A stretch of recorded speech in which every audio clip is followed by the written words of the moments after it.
ரமலானுடைய மாதத்தில் 30 நாட்களும் அந்த மாதம் முழுவதும் அந்த நோன்பை நாம் நிறைவேற்ற வேண்டும் என்று அல்லாஹு தஆலா நமக்கு கட்டளையிட்டு இருக்கிறான். இந்த கட்டளையினுடைய பின்னணியில் இந்த நோன்பு எதற்காக வேண்டி கடமையாக்கப்பட்டிருக்கிறது, இந்த நோன்பை நாம் நிறைவேற்றுவதினால், இந்த ரமலானுடைய மாதத்தை நாம் அடைவதினால் நமக்கு கிடைக்கக்கூடிய நன்மைகள் என்ன என்பதை நாம் திருமறை குர்ஆனின் மூலமும் நபிமொழிகளின் மூலமும் நாம் பார்த்தால் இறைவனுடைய மிகப்பெரிய ஒரு அருளை, அவன் அளவற்ற அருளாளன் என்பதை நிரூபிக்கும் வண்ணமாக அவ்வளவு நிறைய நன்மைகளை நபிகள் பெருமானார் ஸல்லல்லாஹு அலைஹி வஸல்லம் அவர்கள் நமக்கு சொல்லியிருக்கிறார்கள். திருமறை குர்ஆன் பொதுவாகவே சொல்கிறது, இன் துஅத்து நிஅமத்தல்லாஹி ஃபலா துஹ்ஸூஹா, இறைவனுடைய அருள் கொடைகளை நீங்கள் வரையறுத்து சொல்ல முயன்றால் உங்களால் வரையறுத்து சொல்ல முடியாது. அல்லாஹ் இந்த மனிதனுக்கு எவ்வளவு அருள் புரிந்திருக்கிறான், இந்த மனிதனுக்கு எவ்வளவு விதமான அன்பை சொரிந்திருக்கிறான், அவனுடைய அருள் கொடைகள் எல்லாம் என்ன என்று நீங்கள் பட்டியல் போட்டு எழுத நீங்கள் முயன்றால் அதை நீங்கள் வரையறுத்து இவ்வளவுதான் அல்லாஹ் கொடுத்திருக்கிறான் என்று நீங்கள் சொல்லவே முடியாது. அவ்வளவு அதிகமான அருளை அல்லாஹ் தஆலா இந்த மனிதனுக்கு கொடுத்ததாக சொல்கிறான். அதனால்தான் பல இடங்களில் தன்னை பற்றி, தன்னுடைய சிஃபத்துகளை பற்றி, அவன்கிட்ட இருக்கக்கூடிய குணங்களை பற்றி சொல்லும் பொழுது அர் ரஹ்மான் அல்லமல் குர்ஆன், அளவற்ற அருளாளன் அப்படின்னு சொல்லுகிறான். அவனுடைய அருளுக்கு நிகரே கிடையாது. மனிதன் செய்யக்கூடிய அருளுக்கும் இறைவன் செய்யக்கூடிய அருளுக்கும் மாபெரும் வித்தியாசம் இருக்கிறது. அவன் அளவு கடந்து நிறைந்த நன்மைகளை, நிறைய அருள்களை அவன் கொடுத்திருக்கிறான் என்று திருமறை குர்ஆன்ல பல இடங்களில் அல்லாஹ் சொல்லுகிறான். நம் ஒவ்வொருவரும் தொகுக்கும் பொழுது, கடிதத்தை எழுதும் பொழுது, ஆரம்பிக்கும் பொழுது நாம் சொல்லும் போது பிஸ்மில்லாஹிர் ரஹ்மானிர் ரஹீம் என்று சொல்லும் வார்த்தையில் கூட அளவற்ற அருளாளன், நிகரில்லா அன்புடையோன், அந்த அல்லாஹ்வின் பெயரால் நான் துவங்குகிறேன் என்று நாம் சொல்லுவோம். ஆனால் நமக்கு உள்ளத்திலே ஒரு சின்ன ஒரு ஐயம் நமக்கு எழலாம். அல்லாஹ் அளவற்ற அருளாளன், நிறைய புகழ்ந்திருக்கிறான்னு சொல்லுகிறானே, எனக்கு என்ன 4 கார் இருக்கிறதா, 5 பங்களாக்கள் இருக்கிறதா, நல்ல வசதி வாய்ப்போடு நான் இருக்கிறேனா, நானும் கஷ்டப்படத்தானே செய்கிறேன், நானும் சிரமப்படத்தானே செய்கிறேன், அல்லாஹ் எங்கே அருள் செய்திருக்கிறான், அவனுடைய அருள் எங்கே எனக்கு கிடைத்திருக்கிறது என்று நாம் எல்லாம் எண்ணலாம். அந்த அருள் நிறைந்திருக்குமே, ஆனால் நான் எதற்கு இங்கே இந்த பாலைவனத்திலே இவ்வளவு கஷ்டப்பட்டு சிரமப்பட்டு நான் உழைத்துக் கொண்டிருக்க வேண்டும் என்றெல்லாம் நம்முடைய உள்ளத்திலே அங்கே கொஞ்சம் இதை போன்ற ஐயங்கள் எழலாம். ஆனால் நீங்கள் மொத்த இதையும் உங்களுடைய வாழ்நாளில் நீங்கள் சந்தோஷமாக இருந்த நாட்கள் எவ்வளவு, சிரமப்பட்ட நாட்கள் எவ்வளவு என்று நீங்கள் பட்டியல் போட்டீர்களே, ஆனால் மகிழ்ச்சியோடும் சிரமம் இல்லாமலும் இருந்த நாட்கள் தான் அதிகமை என்பதை நீங்கள் பார்க்கலாம்.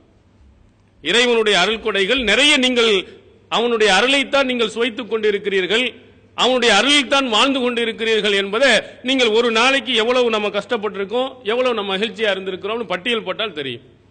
உதாரணத்திற்கு ஒருவன் நோய் வாய்ப்படுகிறார், அதுவும் எனக்கு கஷ்டம் தான் சொல்லுகிறார். நீங்க வாழ்நாளில் எத்தனை நாள் நோயில் இருந்தீர்கள், நோய் இல்லாமல் எத்தனை நாள் இருந்தீர்கள்? இப்போ கணக்கு போட்டு பார்த்தீங்கன்னா ஒரு 3 நாள் காய்ச்சலா இருந்தேன், அப்போ மாசத்தில் 3 நாள் காய்ச்சலாக இருந்தீர்கள், ஆரோக்கியமாக 27 நாட்கள் இருந்திருக்கிறீர்கள். அப்ப இறைவனுடைய அருள் தான் உங்களுக்கு அதிகமாக இருந்திருக்கிறது. அதே மாதிரி பிரச்சனை இது என்று போலீஸ் ஸ்டேஷனுக்கு எத்தனை நாட்கள் நீங்கள் அணைந்திருக்கிறீர்கள், வக்கீலிடத்தில் எத்தனை நாட்கள் நீங்கள் போயிருக்கிறீர்கள். இப்படி இறைவனுடைய அந்த அருளை நீங்க ஒவ்வொன்றாக நீங்கள் பட்டியல் போட்டு, கஷ்டத்தையும் நீங்கள் பட்டியல் போட்டு பார்த்தால் இறைவனுடைய அருள் தான் நமக்கு நிறைய இருந்திருக்கிறது. நம்ம என்ன நினைக்கிறோம், அருள் என்று சொன்னால் பெரிய கோடி கோடியாக பணம் கொட்டி கிடப்பதும், அதே போன்று லட்சம் லட்சமாக பணம் வந்திருப்பதும், பங்களாக்கள் கார்கள் இருப்பதும் என்றுதான் நாம் நினைக்கிறோம். ஆனால் அதைவிட மகிழ்ச்சியாகவும் கஷ்டங்கள் இல்லாமலும் சுதந்திரமாகவும் நடக்கக்கூடிய பெரிய வாய்ப்பை நம்ம மாறிய மக்களுக்கு தான். இங்க இருக்கக்கூடிய ஒரு பெரிய ஷேக் எல்லாம் நீங்க நினைக்கலாம், அவரெல்லாம் நினைச்ச சாப்பாடு நினைச்ச நேரத்தை சாப்பிட முடியாது. அவர் சாப்பாடு ஒரு ஆய்வு செய்து அது கரெக்டானு பார்த்து அப்புறமா தான் இன்னொரு ஆள் திங்க வைத்து அப்புறம் தான் சாப்பிட முடியும். தெரு வீதிகளிலே பிரபலியமானவர்கள் நடந்து போக முடியாது, நம்ம மாதிரி நடந்து போவதை போன்று அவர்கள் போக முடியாது. அதுக்கு எவ்வளவு விதமான கெடுபிடிகள், அவரே விரும்பினால் கூட வெளியே போக முடியாது. அவ்வளவு கெடிபிடிகள் இருக்கு. பெரிய கோடீஸ்வரன் இருக்கிறானே, அவன் நிம்மதியா இருக்கிறான் என்று நீங்கள் நினைக்க முடியாது. அவனுடைய வாழ்நாளை நீங்கள் எடுத்து பார்த்தீர்களே ஆனால் பெரிய கோடி கோடியாக சம்பாதித்தவன் இந்த கப்பல் சரக்கு வந்துச்சா, அது எதுவும் பிரச்சனையாச்சா, இப்படியே அவனுடைய சிந்தனை முழுவதும் அதை என்னாச்சு இது என்ன இதுன்னு அப்படியே சிந்தித்துக் கொண்டே இருப்பான். நிம்மதி அவனுக்கு இருக்காது. நம்ம வெளியில் பார்த்தால் காரில் வருகிறான், பங்களாவில் இருக்கிறான்னு நினைப்போம். பணம் எவ்வளவு கூட கூட பிரச்சனைகளும் அவனுக்கு சேர்ந்து போகும். ஆனால் ஏழையாக இருக்கிறவனுக்கு அந்த மாதிரி ஒண்ணுமே கிடையாது. நம்ம மாதிரி சாதாரண நிலையில் இருக்கக்கூடியவனுக்கு வீட்டுக்கு சாப்பாடு அனுப்பணும், அவ்வளவுதான். அது பெரிய பிரச்சனைகள், சாதாரணமாக நான் போகலாம் வரலாம். இந்த மாதிரி பெரிய பிரச்சனைகள் நமக்கு இருப்பதில்லை. அதனால தான் ரசூலுல்லாஹி ஸல்லல்லாஹு அலைஹி வஸல்லம் அவர்களும் அவருடைய தோழர்களும் அவர்களுக்கு அல்லாஹ் தஆலா நிம்மதியை கொடுத்திருக்கிறார். அதுல இறைவனை நிம்மதியாக நாம் செய்ய திக்ருல்லாஹ், அலா பி திக்ரில்லாஹி தத்மையின்னுல் குலூப், அல்லாஹ்வை நினைவு கூறுவதில் உங்களுடைய மனம் அமைதி அடைகிறது. சுப்ஹானல்லாஹ் அல்ஹம்துலில்லாஹ் நிம்மதியாக நாம் என்ன செய்தோம் இருந்து கொண்டு அழகாக திக்ரு செய்வதற்கும் தொழுவதற்கும் நேரம் கிடைக்கும். கோடீஸ்வரனுக்கு கிடைக்காது. பணம் சேர சேர அவனுக்கு இங்க இந்த பக்கம் ஒரு போன், அந்த பக்கம் ஒரு போன், அவன் வந்தானா இவன் வந்தானா, இப்படியே பதில் சொல்லிக்கொண்டே இருக்க வேண்டுமே தவிர இறைவனை நினைவு கூறுவது, மன நிம்மதி இதெல்லாம் வராது. அது இல்லாம உலகத்தில் உள்ள எல்லா நோய்களும் அவனுக்கு தான் வந்துருது. சுகர்னு வந்துருது, அதை சாப்பிடக்கூடாது, இதை சாப்பிடக்கூடாது, அதை செய்யக்கூடாது, இதை செய்யக்கூடாது, எவ்வளவோ விதமான கஷ்டங்கள் அவனுக்கு வருகிறது. ஆனால் நீங்கள் பட்டியல் போட்டு பாருங்கள், இறைவனுடைய அருள் தான் நமக்கு நிறைந்திருக்கிறது. அதைத்தான் அல்லாஹு தஆலா இந்த இறைவனுடைய அருள்களை ஏழைகளாக சிரமப்படக்கூடியவர்கள் நிறைய பெற்ற காரணத்தினால்தான் சொர்க்கத்தில் அதிகமான போகக்கூடியவர்கள் யாருன்னு ரசூல் ஸல்லல்லாஹு அலைஹி வஸல்லம் சொல்லும்போது ஃபுகரா, ஏழைகள் தான். ரொம்ப பெரிய கோடீஸ்வரன்லாம் இல்லை. ஏன்னா பணம் வரும்பொழுது அவனுடைய எல்லா விதமான இறையச்சமும் கொஞ்சம் கொஞ்சமா குறைஞ்சு போயிடும். அதுல தப்பிக்கிறவங்க ரொம்ப கம்மி தான். நீங்கள் உங்களுடைய இதிலேயே எடுத்து பாருங்கள். நம்ம வீட்டில் குடிசையில் இருக்கும் பொழுது, நடந்து போகும்போது அல்லது சைக்கிள் போகும்போது நம்ம எத்தனை வக்து தொழுகை கரெக்டா போனோம்னு பாருங்க. நமக்கு கொஞ்சம் பணம் ஏசி எல்லாம் வந்த போது நம்ம எத்தனை மணிக்கு எழுந்திருக்கிறோம்னு பாருங்க. நமக்கு நிறைய பணங்கள் வரும்போது, சுகங்கள் நிறைய வரும் பொழுது இறைவனின் கடமைகள் கொஞ்சம் கொஞ்சமா குறைந்து போய் விடுகிறது. அப்ப ஏழையாக இருக்கக்கூடியவன் கரெக்டா காலையில கரெக்டா தொழுகைக்கு வந்து விடுகிறான், இறைவனுக்கு செய்ய வேண்டிய கடமைகளை கரெக்டா செய்து விடுகிறான். பணக்காரன் போது அவன் தொழில் துறை பக்கமே போயிடுறான். ஆனா அல்லாஹ்வின் தூதர் அவர்கள் சொர்க்கத்துக்கு போகக்கூடியவர்கள் அதிகமானவர்கள் யாருண்டா ஏழைகளாக இருப்பவர்கள். அப்ப அல்லாஹ் ஏழ்மையான நம்ம மாதிரி சாதாரண மக்களுக்கு நிறைய அருள் புரிந்திருக்கிறான் என்பதை நீங்கள் விளங்கிக்கணும். அடுத்ததாக இந்த ரமலானுடைய மாதம், இதுவும் இறைவன் உங்களுக்கு புரிந்திருக்கக்கூடிய மாபெரும் ஒரு அருள். அதான் ரமலானை வரவேற்போம் என்று நமக்கு ஒரு தலைப்பு கொடுத்து, வரவேற்போம் என்று சொன்னால் இந்த அரசியல்வாதி மாதிரி வால் போஸ்ட் அடிச்சு ஒட்டுவது இல்லை. அப்படி ஒட்டிட்டு இருக்கிறாங்க. உண்மையிலே லைலத்துல் கத்ர் இரவே வருக வருக அப்படின்னா நம்ம தமிழகத்தில் போட்டு என்னமோ ஒரு ஆள் வர்ற மாதிரி லைலத்துல் கத்ர் இரவே வருக வருகன்னு போட்டு லைட்டு ஜோடனை எல்லாம் செஞ்சிட்டு இருக்கக்கூடிய சிலர்களும் இருக்கிறாங்க. இங்கே வரவேற்கிறோம் என்று சொன்னால் என்னமோ ரமலான் ஏதோ ஒரு பொருள் வருது வாங்க வாங்கன்னு கூப்பிடணும்னு அர்த்தம் இல்லை. அந்த ரமலானை நம்ம நல்ல முறையில் பயன்படுத்துவதற்காக வேண்டி எதிர்பார்த்து கொண்டிருக்கிறோம், அதை நல்ல முறையில் பயன்படுத்த போகிறோம் அப்படின்னு அதற்கு பொருளை தவிர வருக வருக என்று அரசியல்வாதிகள் வால் போஸ்ட் அடித்து அல்லது மேடைகளில் முழங்குவதை போன்று நம்ம என்ன செய்யல, இந்த தலைப்பு கொடுக்கப்படவில்லை. ஏன்னா இந்த ரமலான் மாதம் மற்ற எல்லா 11 மாதங்களை விட இந்த மாதத்திற்கு நிறைய தனி சிறப்புகளை நபி ஸல்லல்லாஹு அலைஹி வஸல்லம் அவர்கள் சொல்லியிருக்கிறாங்க.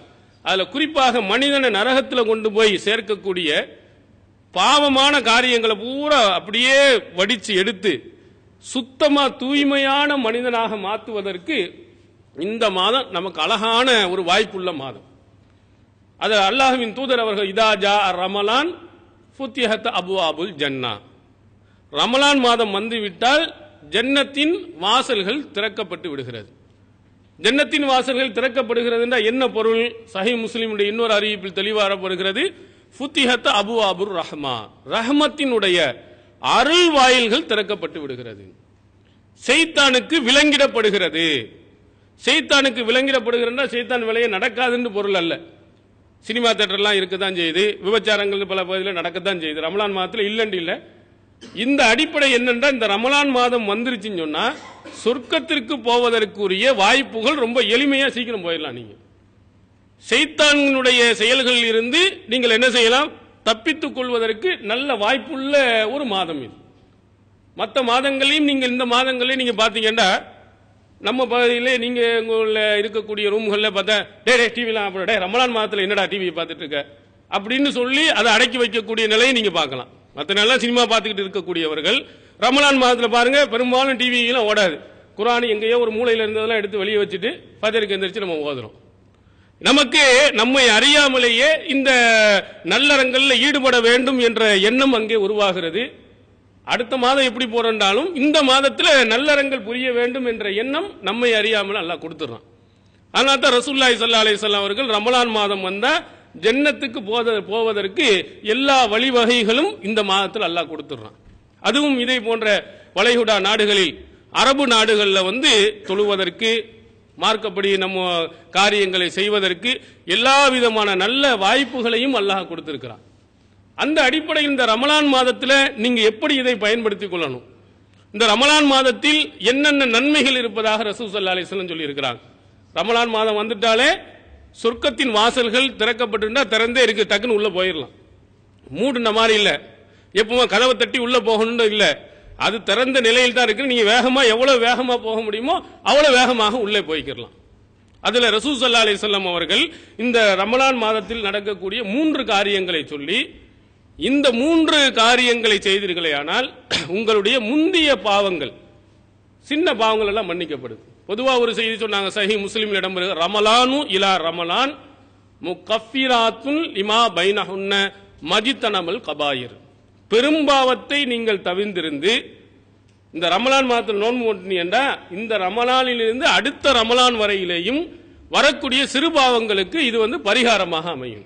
பெரும்பாவத்தை செய்யாம பெரும்பாவத்திலிருந்து தவிர்ந்திருந்து உங்களை அறியாமல் சின்ன சின்ன தவறுகள் எல்லாம் வருமானால் இந்த நோன்பு வைத்தீர்களேயானால் அதெல்லாம் என்ன செஞ்சிடும், கழுவி விடும். சஹீஹ் புகாரியில் இடம்பெறுகிறது, மன்சாம ரமலான ஈமானம் வயக்திசாபன் குஃபிர லஹு மா தகத்தம மின் தம்பிஹி. யார் அல்லாஹ் ஈமான் கொண்டு மறுமையினுடைய நன்மையை எதிர்பார்த்து நோன்பு நோற்றால் முந்திய பாவங்கள் எல்லாம் மன்னிக்கப்படுகிறது. சின்ன சின்ன பாவங்கள் எல்லாம் நோன்பு, இப்போ நீங்க 30 நாட்கள் நோன்பு வைக்கிறீர்களே, ஆனால் நீங்கள் சொல்லி நீங்கள் செய்திருக்கக்கூடிய சின்ன சின்ன பாவங்கள் எல்லாம் அல்லாஹ் என்ன செய்யணும், அழிக்கிறான். அதுல சின்ன ஏதோ ஒரு தவறு வந்துருச்சு, அதுல ஏதோ ஒரு குறை வந்துருச்சு, அடுத்து அல்லாஹ்வின் தூதர் அவர்கள் சொல்றாங்க, புகாரியில் இதே செய்தி இடம்பெறுகிறது, மன் காம ரமலான ஈமானம் வயக்திசாபன் குஃபிர லஹு மா தகத்தம மின் தம்பிஹி. யார் ரமலான் மாதத்தில் நின்று வணங்குவாரோ, இந்த இரவு தொழுகை இருக்க, இதை நின்று நீங்கள் வணங்கினால் உங்களுடைய முந்திய பாவங்கள் மன்னிக்கப்படுகிறது. அதற்கடுத்து இன்னொன்று சொல்லுகிறார்கள், மன் காம லைலத்தல் கத்ரி ஈமானம் வயக்திசாபன் குஃபிர லஹு மா தகத்தம மின் தம்பிஹி. இந்த ரமலான் மாதத்தின் கடைசி 10 ஒற்றைப்படை இரவுகளில் அந்த லைலத்துல் கத்ர் என்று சொல்லப்படுகிறது, அந்த நேரத்தில் நீங்கள் என்று வணங்கினால் உங்களுடைய முந்திய பாவங்கள் மன்னிக்கப்படுகிறது. முந்திய பாவங்கள் மன்னிக்கப்படுகிறது. ரமலான்ல 3 வகையை ரசூல் ஸல்லல்லாஹு சொல்றாங்க. நோன்பு வச்சா மன்னிக்கப்படுது, இரவு நேரத்தில் நீங்கள் தொழுதால் மன்னிக்கப்படுகிறது, லைலத்துல் கத்ர் இரவு தனிப்பட்ட முறையில் நீங்கள் என்று தொழுதால் உங்களுடைய முந்திய பாவங்கள் எல்லாம் முழுசா எல்லாத்தையும் வடித்து எடுத்து போடுகிறது. நம்முடைய சின்ன சின்னது அங்கங்கே ஒரு இதுல சின்னது போனாலும் அடுத்ததுல அழித்துவிடும், அது போட்டால் இன்னொருல அழித்து விடும். அப்ப எவ்வளவு பெரிய அற்புதமான ஒரு வாய்ப்பு என்று நீங்கள் பாருங்க. நம்முடைய வாழ்நாளில் இங்கே அரபு நாடுகளுக்கு வந்திருக்கலாம், அல்லது முந்தைய நம்ம தமிழகத்தில் இருந்திருக்கலாம், மற்ற ஊர்களில் இருந்திருக்கலாம். அப்போ நம்ம எவ்வளவு விதமான பாவங்கள் செய்திருக்கோம் நீங்க பட்டியல் போட்டீங்கன்னா அதையும் கணக்கில் எடுக்க முடியாது. அப்ப நம்ம சின்ன சின்ன பாவங்களை எல்லாம் அழிப்பதற்கு அல்லாஹ் தஆலா இப்படிப்பட்ட ஒரு அழகான ஒரு வாய்ப்பை உங்களுக்கு அல்லாஹ் தந்திருக்கிறான். அதனால இந்த நோன்பினுடைய காலங்கள் வந்துச்சுன்னு சொன்னா அதை வரவேற்பது எப்படி? தொழுவதின் மூலமாக, நோன்பு நோற்பதின் மூலமாக, லைலத்துல் கத்ர் இரவுல இருக்கக்கூடிய அந்த நேரத்தில் தொழுவதின் மூலமாக நீங்கள் உங்களை தூய்மைப்படுத்தி சுத்தப்படுத்தி சொர்க்கத்திற்கு ரொம்ப லேசாக போவதற்கு அல்லாஹ் செய்திருக்கக்கூடிய அழகான அற்புதமான ஒரு வாய்ப்பு. இப்ப தமிழகத்துல எல்லாம் நீங்க போன் போட்டு கேட்டீங்க, ஆடி தள்ளுபடி அப்படின்னு போடுறான். ஆடி தள்ளுபடியில நிறைய ஏமாத்து வேலை தான், 100-200 ரூபாய் ஆக்குறது. இது எப்படி ஆடி தள்ளுபடி வந்துச்சு நீங்க வரலாறு நீங்க பரட்டு பாத்தீங்கன்னா, ஆடி மாசத்துல மாற்று மாதம் கல்யாணம் முடிக்க மாட்டான், நல்ல காரியம் நடக்காது. அப்போ என்ன செய்ய, ஜவுளி கடையில் இருக்கக்கூடிய எல்லாரும் ஈ ஓட்டிட்டு தான் இருக்கணும், ஒருத்தனுக்கு உட்காந்து தூங்கிட்டு இருக்கணும். என்னடா செய்யலாம் அப்படின்னு ஒருத்தன் சிந்திக்கிறான். அப்ப சிந்திக்கும் பொழுதுதான் அவன் என்ன செய்யறான், இப்படி பழைய ஸ்டாக் நிறைய இருக்குது, அதை பூரா பாதி விலை கொடுப்போம். சில பொருள்கள் என்ன புதுசா இருக்கு அதை டபுள் ஆக்கி பாதின்னு சொன்னோம்னா இந்த மக்கள் கம்மியான ரேட்ல கிடைக்குன்னா படான்னு பாஞ்சு விழுந்துருவாங்க அப்படின்னு சொல்லித்தான் என்ன செய்யப்படுகிற இந்த ஆடி தள்ளுபடிங்கிறத கொண்டு வர்றான். அது இப்போ நிரந்தரமாக ஆடி மாசம் எல்லா மாசத்திலையும் நல்லது நடக்குதோ இல்லையோ வியாபாரம் கொளித்து கொண்டு இருக்கிறது. இது வியாபார நுணுக்கங்கள். இதே மாதிரி நிறைய இது சொல்வார்கள். இந்த மாதிரி நுணுக்கங்கள்ல அந்த பீடி விற்கிறதுக்கு ஒரு கதை சொல்லுவாங்க. புதுசா ஒரு பீடி வியாபாரம் பண்றான்டா, அவன் என்ன செய்வானா, ஒரு கடையில போய் எங்க இந்த ஒரு காஜா பீடி இருக்கு வாங்கிக்கிறீங்களா அப்படின்னு கேட்டா, என்ன புதுசா இருக்கு, கடைக்காரன் வேணாம்னு சொல்லிடுவான், வாங்க மாட்டான். உடனே புதுசு பிராண்டுண்டா மக்கள் வாங்குவாங்கன்னு தெரியாது. இதுக்கு என்ன செய்வானா, முன்னாடி ஒரு 10 பேரை ஒரு ஊர்ல போய் இறக்கி விட்டுறது. இவன் ஒரு 2 மணி நேரம் 3 மணி நேரத்துக்கு பின்னாடி வண்டியில பீடி கட்ட அள்ளிக்கிட்டே வருவானா. இந்த 10 பேர் என்ன செய்வாங்க, 2 பேரா போய் அந்த கடையில போய் சும்மா, இவன் ஆளு காஜா பீடி இருக்கா, இல்லையா, என்னங்க எல்லா இடத்துலயும் இருக்குது, ரொம்ப ஃபேமஸான இது இல்லைன்னுங்கிறிய. அப்புறம் அவன் போயிடுவான். அதுக்கடுத்து 2 பேர் போய் காஜா பீடி இருக்கா, இல்லை, என்னங்க அங்கெல்லாம் இருக்குங்க. ஒரு 10 பேர் போய் கேட்டு கேட்டு வந்த உடனே கடைக்காரனுக்கு என்ன பதியும், ரொம்ப பிரபலம். அப்போ வேணை கொண்டு இறக்கி, இப்படி ஒரு பிராண்டு காஜா பீடி இருக்குது அப்படின்னா, ஆமா எல்லாம் கேட்டிருக்காங்க, சரி ஒரு 4 மண்டல கொடு. இப்படி இது வியாபார நுணுக்கம். இந்த மாதிரி வியாபாரங்களை செய்வதற்காக செய்வான். இதே மாதிரி ஆடி தள்ளுபடியும் இப்படிதான் வந்துச்சு. அதுல நிறைய ஏமாற்றப்படுவது, ஒரு சிலர்கள் நியாயமா நடப்பதும் உண்டு. ஏன்னா குறைந்த விலைகளில் நிறைய நன்மை, குறைந்த பணத்துல நிறைய பொருளை வாங்குவோம் சொல்லிட்டு இப்ப என்ன செய்வாங்க, ரமலானும் வருகிறதுனால நிறைய போய் வாங்குறாங்க. ஆனா அல்லாஹ்வுடைய இடத்துல இருக்குது இது உண்மையான தள்ளுபடி. ரொம்ப சின்ன காரியத்தை செய்து நிறைய நன்மைகளை அல்லாஹ் தரக்கூடிய ஒரு அளவற்ற அருளாளன் என்பதை நிரூபித்து காட்டுவதற்கு இந்த ரமலான் மாதத்தில் நீங்கள் செய்யக்கூடிய சின்ன சின்ன அமல்களுக்கெல்லாம் நிறைய நன்மைகளை அல்லாஹ்தாலா கூட கொடுக்கிறான். அதை சொன்னாங்க ரசூல் ஸல்லல்லாஹு அலைஹி புகாரியில் இடம்பெறுகிறது, உம்ரத்துன் ஃபி ரமலான் இன்ன உம்ரத்தன் ஃபி ரமலான் ஹஜ்ஜத்துன். நீங்க ரமலான் மாதத்தில் உம்ரா செய்தீர்களே ஆனால் ஹஜ்ஜி செய்ததை போன்று அந்த நன்மை கிடைக்கும். ஒரு சாதாரண இதான் உம்ராங்கிறது, நீங்க ஹஜ்ஜிக்குன்னா பல லட்சம் செலவழிக்கணும். இந்த ரமலான் மாதத்தில் நீங்கள் ஹஜ்ஜி உம்ரா செய்வீர்களே ஆனால் அல்லாஹ் என்ன செய்யறான், ஹஜ்ஜி செய்ததினுடைய நன்மையை உங்களுக்கு கொடுத்து விடுகிறான். இப்ப நீங்க பாத்தீங்கன்னா, இப்ப உங்களுக்கு வசதி வாய்ப்புகள் இருக்குமானால் இந்த ரமலான் மாதத்தில் அப்படி போவதற்கு உம்ரா செய்ய வேண்டும் என்ற ஒரு வாய்ப்பு இருக்குமானால் இந்த ரமலானுடைய மாதங்களில் போனீங்கன்னா ஹஜ்ஜியினுடைய நன்மையை அல்லாஹ்தாலா என்ன செய்யறான், கொடுக்கிறான். இது இந்த மாதத்துக்கு தான். அடுத்த மாதம் நீங்க போனீங்கன்னா ஹஜ்ஜியினுடைய உம்ராக்குள்ள நன்மை கிடைக்குமே தவிர ஹஜ்ஜியினுடைய அளவுக்குள்ள நன்மையை அல்லாஹ்தாலா என்ன செய்ய மாட்டான், அதுல தரமாட்டான்.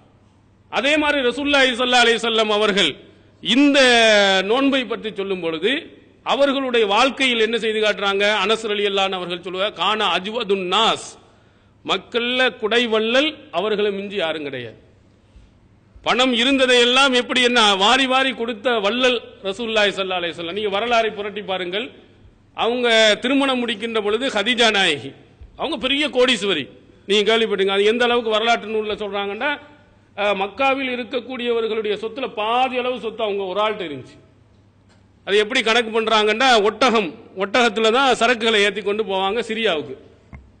எத்தனை ஒட்டகம் எவ்வளவு பணக்காரோ அதுக்கு தகுந்த மாதிரி ஒட்டகம், 10 ஒட்டகத்துல சரக்கு கொண்டு போனா அவர் கொஞ்சம் பணக்காரர், 20 30 இப்படி போகும்பொழுது மொத்த ஒட்டகம் மொத்தமா தான் போவாங்க, தனித்தனியா போனா கொள்ளையடிச்சிருவான். மொத்தமாக போகின்ற பொழுது ரசூல் ஸல்லல்லாஹு அலைஹி வஸல்லம் அவர்களுடைய துணைவியாராக இருந்த ஹதீஜா நாயகியினுடைய ஒட்டகம் எவ்வளவு இருக்குமோ அதே அளவுக்கு தான் மற்ற எல்லாருடைய அளவுக்கும் இருக்குமா. அப்ப எவ்வளவு செல்வம், எவ்வளவு கோடி கணக்கான பணம் இருந்திருக்கு அவங்களுக்கு. அவங்கள திருமணம் முடித்து அவ்வளவு சொத்துக்களையும் யார்கிட்ட தான் கொடுத்தாங்க, ரசூல் ஸல்லல்லாஹு அலைஹி வஸல்லம் அவங்கள்ட்ட தான் கொடுத்தாங்க ஹதீஜா நாயகி. ஆனா நீங்க படிச்சிருப்பீங்க, ரசூல் ஸல்லல்லாஹு அலைஹி வஸல்லம் அவங்க மனைவி அவங்களுடைய வீடுகள்ல தொடர்ந்து 3 நாள் அடுப்பெரிந்ததில்லை, அவங்க நல்ல உணவுகளை சாப்பிட்டதில்லை. அப்ப எங்க எல்லா பணமும், இவ்வளவு கோடி பணம் வந்துச்சே, ஹதீஜா நாயகம் இறந்து போயிட்டாங்களே, அதுக்கு பிறகு வந்த பணம் எல்லாம் எங்கே போனுச்சு, எல்லாம் நல்ல வழியில் தான் அவங்க செலவழிச்சாங்க. வந்த பணங்கள் அனைத்தையும் அல்லாஹ்வின் வழியில் தான் செலவழிச்சாங்க. இதை ஹதீஜா நாயகியே சொல்றாங்க. எங்க ஹிரா குகையில் போய் ரசூல் ஸல்லல்லாஹு அலைஹி வஸல்லம் ஜிப்ரீல் அலைஹிஸ்ஸலாம் அவங்கள பார்த்துட்டு பயந்து போய் வரும் பொழுது, நீங்க பயப்படாதீங்க, லா யுஹ்ஸீகல்லாஹு அபதா, அல்லாஹ் உங்களை ஒருபோதும் இழிவுபடுத்த மாட்டாயே, நீங்க பயப்படுறீங்க. ஹதீஜா நாயகி ஆறுதல் கொடுக்கிறார், சொல்றாங்க எதுக்கு நீங்க பயப்படுங்க, நீங்க என்னென்னலாம் செய்து இருக்கிறீங்க, இன்னக தஸிலு ரஹ்ம வ தஹ்மிலுல் கல்ல, நீங்கள் உறவினரோடு இணங்கி வாழுகிறீர்கள், கஷ்டப்படுவருடைய சுமைகளை நீங்கள் சுமந்து கொள்கிறீர்கள், சத்திய போராட்டத்தில் ஈடுபடுபவர்களுக்கு நீங்கள் உதவி புரிகிறீர்கள், விருந்தாளியை கண்ணியப்படுத்துகிறீர்கள், இவ்வளவு நல்லறங்கள் செய்த உங்களை எப்படி அல்லாஹ் தஆலா இழிவுபடுத்துவான்னு அவங்க மனைவி ஹதீஜா நாயகி கேட்ட செய்தி புகாரியில் பார்க்கிறோம். எல்லாத்தையும் என்ன செஞ்சாங்களா, கஷ்டப்படுறவன்டா ஒன்னா அள்ளி கொடுத்துறாரு. சத்திய போராட்டங்களில் ஈடுபடுபவன் அப்படின்னு சொன்னா அவன் ஏதாவது ஒன்று கேட்டான்னு சொன்னா அவனு பணத்தை கொடுத்துறாரு. இப்படியே கொடுத்து கொடுத்து கொடுத்து எல்லாத்தையும் இழந்தவர்கள் யாரு, ரசூலுல்லாஹி ஸல்லல்லாஹு அலைஹி வஸல்லம். அவங்க அவ்வளவு செஞ்ச அனஸ் சொல்றாங்க, அல்லாஹ்வின் தூதர் மாதிரி கொடை வள்ளல் யாரும் இல்லை. ஆனால் ரமலான் மாதத்தில் அதிகமாக கொடுப்பாங்க. ஜிப்ரீல் அலைஹிஸ்ஸலாம் அவர்கள் அப்பதான் வருவாங்க. ரமலான் மாதத்தில் தினமும் குர்ஆனை சரிபார்க்கக்கூடிய பணி. ரசூலுல்லாஹ் மனனம் செஞ்சிருக்காங்களா கரெக்டா இல்லையாங்கிறத பார்க்கறதுக்கு ஜிப்ரீல் ரமலான் மாதம் தான் வருவார். ஓதி ஓதி கரெக்ட் பார்த்துட்டு போவார். அப்போ ரசூல் ஸல்லல்லாஹு அலைஹி எவ்வளவு முடியுமோ அள்ளி அள்ளி நிறைய கொடுத்து கொண்டே இருப்பாங்க. அப்போ ரசூலுல்லாஹ்வுடைய பழக்கம் இந்த ரமலான் மாதத்தில் நிறைய தர்மம் செய்யறது. அப்போ இந்த மாதிரி இதுல நீங்கள் முதலாவதாக உங்களுக்கு தர்மம் செய்வதில் நிறைய நன்மைகளை தரக்கூடிய முதல் இடம் எதுண்டா உங்கள் உறவினர்கள், நெருங்கிய உறவினர்கள்.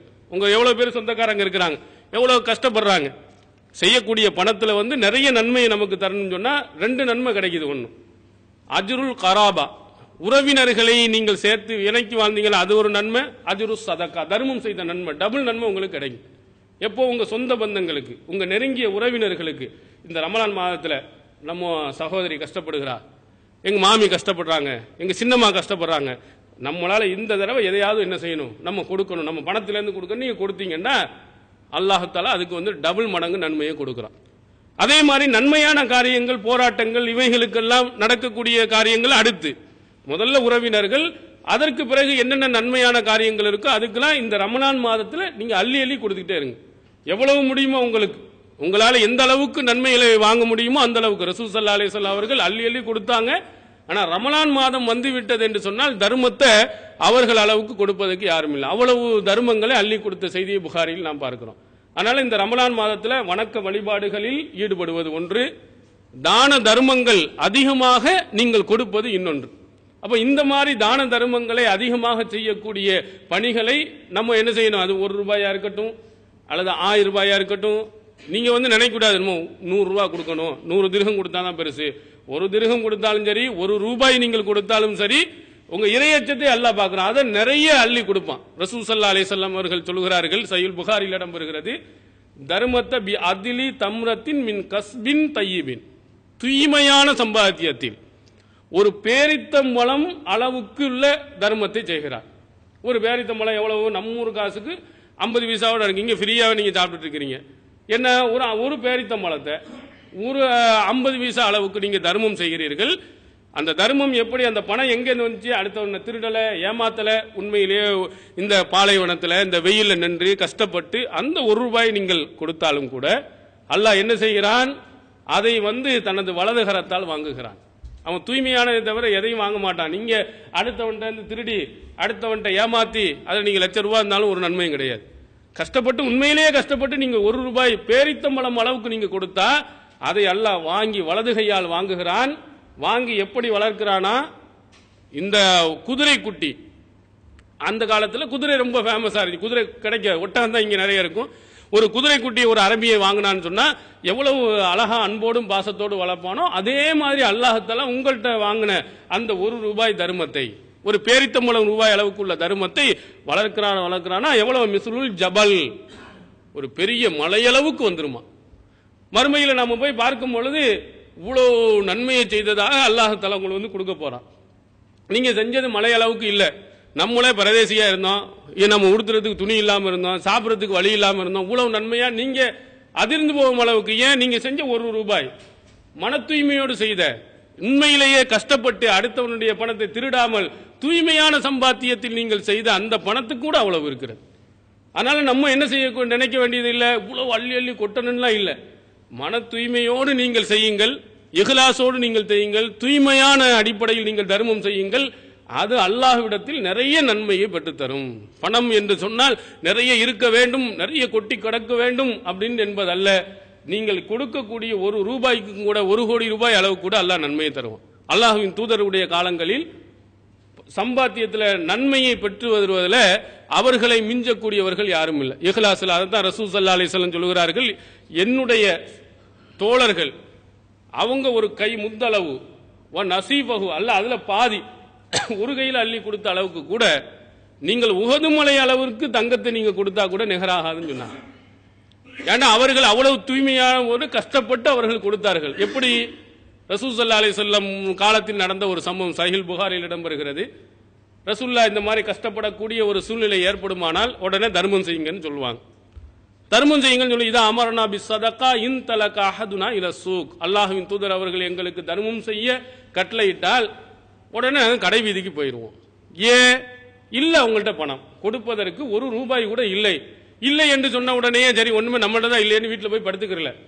அல்லாஹ்வின் தூதர் தர்மம் செய்ய சொல்லி இருக்கிறாங்க. அந்த நன்மையை பெற வேண்டும் என்பதற்காக கடை வீதியில் போய் ஃபயுஹாமிலு வயுஸிபுல் முத், கூலி வேலை செய்து ஒரு முத்துனா ஒரு கை அளவுக்கு தானியத்தை வாங்கி அதை நாங்கள் தர்மம் செய்வோம். ஆனா இப்போ 1 லட்சம் அளவுக்கு அல்லாஹ் எங்களுக்கு தந்திருக்கான். அந்த நேரத்தில் அதுவும் கிடையாது. கூலி வேலை செய்து வந்து கொடுப்பார்களாம். அப்ப இஹ்லாஸை பாருங்க, மன தூய்மை தானே. இல்லை நம்ம கூட இப்போ தர்மத்தை ரொம்ப முக்கியமோ எவ்வளவு அவசியமான ஒரு ஆபரேஷனா இருக்கட்டும், ரொம்ப முடியாதவரா இருக்கட்டும், அவர் கொடுக்கணும்னு எவ்வளவுதான் சொன்னாலும் நம்மள்ட்ட இருந்தோம்னா கொடுத்துருவோம். இல்லை என்றால் நம்ம என்ன செய்வோம்? இல்லை சரின்னு போயிடுவோமா, வீட்டில் போய் படுத்துக்கிறோமா, வேற என்ன செய்வோம்? ஏதாவது கடைக்கு போய் வேலை செய்வோமா? செய்ய மாட்டோம். இருந்தால் அதிகபட்சமா கொடுத்துருவோம். இல்லை என்றால் வீட்டில் போய் இருந்தால் எடுத்து வந்து கொடுத்து விடுவோம். ஆனா இவங்கள்ட்ட வீட்டிலையும் கிடையாது, கையிலையும் கிடையாது. போய் வேலை செய்து அதிலிருந்து வந்ததை கொடுத்திருக்கிறாங்க. அப்ப அந்த அளவுக்கு தூய்மை, மன தூய்மை இருந்த காரணத்தினால் தான் ரசூல் ஸல்லல்லாஹு அலைஹி வஸல்லம் உஹது மலை அளவுக்கு நீங்க தங்கத்தை தர்மம் செஞ்சாலும் அவங்க செஞ்சதினுடைய பாதி அளவு, ஒரு கையளவுக்கு செஞ்சதினுடைய அது பாதி அளவு கூடியவருடன் நிகராக முடியாதுன்னு சொல்லி இருக்கிறான். அப்ப தர்மம் செய்வதில் மன தூய்மையை அல்லாஹ் பார்க்கிறான். நீங்கள் செய்யக்கூடிய அந்த பொருளினுடைய தூய்மையை அல்லாஹ் பார்க்கிறான். பெருசு நிறைய அவசியமே கிடையாது. சிலர்களுக்கு உழைப்பு, சிலர்கள் செய்யக்கூடிய உழைப்பை அல்லாஹ் தஆலா பார்க்கிறான். லா இதுன இல்லா ஜுஹுதஹும், சில ஆட்களுக்கு அவருடைய உழைப்பை தவிர எதையுமே கொடுக்க முடியாது. இந்த கரசேவைன்னு சொல்லுவாங்க தெரியுமா, அது ஒரு நல்ல அழகான வார்த்தை. அதை கெடுத்துட்டாங்க இந்த RSS குரூப் எல்லாம். கரசேவை என்றால் கரத்தினால் சேவை செய்வது.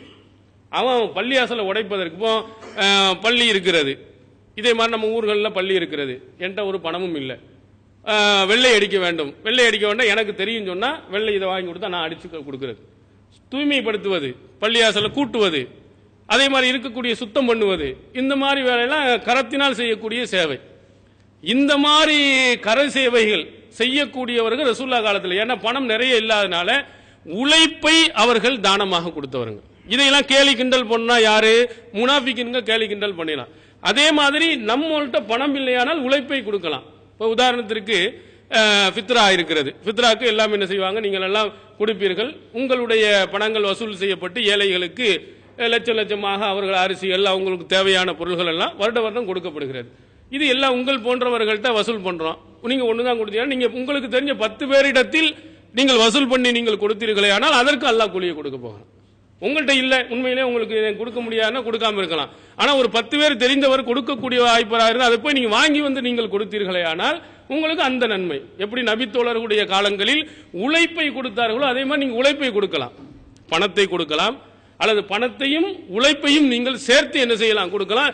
எவ்வளவு இந்த காலத்தில் நம்ம கஷ்டப்பட்டு நோன்பையும் வைத்துக் கொண்டு இந்த இவ்வளவு கஷ்டமான வெயில்களிலேயும் கடுமையான வெப்பத்திலேயும் இந்த மாதிரி வேலைகளை செய்ய அல்லாஹ் பார்க்கறான். எதுக்காண்டி பார்க்கறான்? இவன் பெரிய ஆளுன்னு காட்டுறதுக்கா? இல்ல உண்மையிலேயே ஏழை எளியவர்களுக்கு போகணும்னு செய்யறானா? கஷ்டப்பட்டு உண்மையிலேயே போவதா செய்தால் இந்த ரமலானுடைய மாதங்களில் நீங்கள் செய்யக்கூடிய இந்த உழைப்புகள் எல்லாம் மறுமையில் மிகப்பெரிய ஒரு சேமிப்பாக, உங்களுடைய பாவங்களை எல்லாம் அழிக்கக்கூடியதாக. தர்மத்தை பொதுவா அல்லாஹ் சொல்லி காட்டு, கஃபிரான்கும் சய்யாத்திக்கும், உங்களுடைய பாவங்களை இது அழிக்கும் என்று அல்லாஹ் தெளிவாக குர்ஆன்ல சொல்றான். நீங்க செய்யக்கூடிய தர்மங்கள் உங்கள் பாவங்களை அழிக்கும். அதனால இந்த நோன்பினுடைய காலங்களில் ரசூல் ஸல்லல்லாஹு அலைஹி வஸல்லம் அவர்கள் தர்மத்தை அதிகமாக சொன்னால, தர்ம வகையாக இருக்கக்கூடிய என்னென்ன வகைகள் எல்லாம் இருக்கிறதோ அந்த நல் வகைகளுக்கு உங்களுடைய பொருளாதாரங்களை என்ன செய்ய வேண்டும், அதிகமாக நீங்கள் கொடுக்க வேண்டும். அதே மாதிரி ரசூலுல்லாஹி ஸல்லல்லாஹு அலைஹி வஸல்லம் அவர்கள் இந்த நோன்புடைய காலங்களில் இந்த மாதிரி காரியத்தை செய்யும் பொழுது சில காரியங்களை விட்டும் நீங்கள் என்ன செய்ய வேண்டும், தவிர்ந்து இருக்க வேண்டும் என்று சொல்லியிருக்கிறாங்க.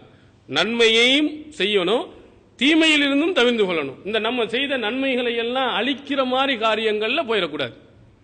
அதுல ரசூல் ஸல்லல்லாஹு அலைஹி வஸல்லம் அழகா சொன்னாங்க, இந்த நோன்பு அல்லாஹ்வுக்கே உரியது.